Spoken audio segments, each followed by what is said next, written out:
बहुत बहुत स्वागत है आप सभी का मेरे YouTube चैनल न्यूज़ क्यू में। और आज के इस वीडियो में मैं आप सभी के साथ में जो यूजीसी की न्यू गाइडलाइंस आई है पीएचडी को के प्रोग्राम्स को लेकर उसी को मैं अब डिस्कस करने वाली हूँ आप सभी के साथ में। तो लास्ट तक वीडियो को ज़रूर देख लेना, पूरी इन्फॉर्मेशन आपको मिल जाएगी क्या कुछ इसमें रहने वाला है, क्या बदलाव किए गए हैं, जो कम रहती थी उसको और जो लंबे 8 साल का कोर्स रहता था उसके लिए। तो जो प्रोग्राम है उसमें क्या कुछ नई अभी रहने वाली है, वीडियो को स्टार्ट कर लेते हैं। यूनिवर्सिटी ग्रांट कमीशन की ओर से जारी पीएचडी की नई गाइडलाइंस जो है उसके तहत 4 साल के अंडर ग्रेजुएट प्रोग्राम में कम से कम अब जो है 75% आपके अंक ज़रूर होने चाहिए। पहले ऐसा नहीं था, लेकिन अब इसकी को बढ़ाकर कम से कम 75% आपका अंक ज़रूरी कर दिए गए हैं। इसके साथ ही 1 साल के मास्टर्स प्रोग्राम में 55% आपके अंकों की शर्त रखी गई है। ये प्रावधान न्यू एजुकेशन पॉलिसी के तहत बनाए गए हैं। हालांकि न्यू एजुकेशन पॉलिसी के तहत ना तो सभी यूनिवर्सिटीज़ और ना ही सभी इंस्टीट्यूट ने 4 साल के यूजी प्रोग्राम अभी शुरू किए हैं।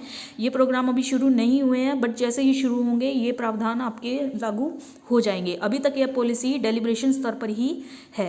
अभी तक पीएचडी के लिए सिर्फ पीजी लेवल के नंबर ही मायने रखते थे, लेकिन अंडर ग्रेजुएट लेवल के कोर्सेज के अंकों को गिनने के कारण अब पीएचडी एडमिशन और भी मुश्किल हो जाएंगे। एक तरफ सरकार और शिक्षाविद नंबर गेम और अंकों से ऊपर उठने की बात करते हैं, वहीं दूसरी ओर जो गाइडलाइंस आ रही हैं उसमें शर्तें हैं वो अंकों को लेकर बढ़ाई जा रही हैं। अभी तक एप्टीट्यूड टेस्ट और इंटरव्यू के साथ साथ मेरिट देखी जाती थी। एक समान अंक और मेरिट वाले मामलों में अंडर ग्रेजुएट कोर्स के अंक भी देखे जाते थे।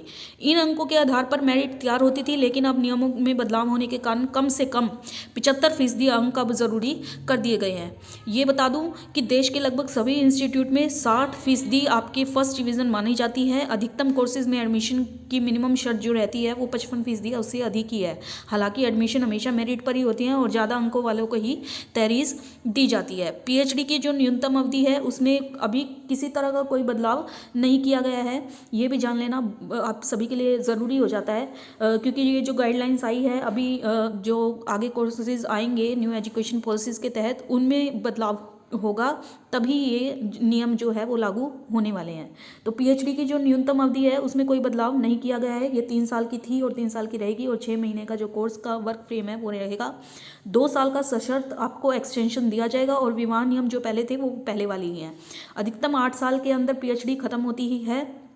हालांकि फीमेल कैंडिडेट्स के लिए इसमें कुछ थोड़ा बहुत बदलाव किया जा सकता है, और पीएचडी के बाद यूनिवर्सिटी को उसकी इलेक्ट्रॉनिक कॉपी जो है वो जमा करवानी होगी, और पहले भी सभी थीसिस को शोध गंगा पर डालना जरूरी है। हालांकि सभी इंस्टीट्यूट के 100% फॉलो नहीं कर रहे हैं। नई गाइडलाइंस में जरूरी कर दिया गया है ये कि यदि कोई इन गाइडलाइंस को फॉलो नहीं करता है, नहीं मानता है, तो उसकी जो पीएचडी है वो मान्यता उनको भी नहीं दी जाएगी। तो ये जान लेना बहुत ज़रूरी हो जाता है कि आपको इनका जो ये गाइडलाइंस है उसको पूरी तरह से मानना ही पड़ेगा, अदरवाइज़ आपकी पीएचडी को मान्यता नहीं दी जाएगी।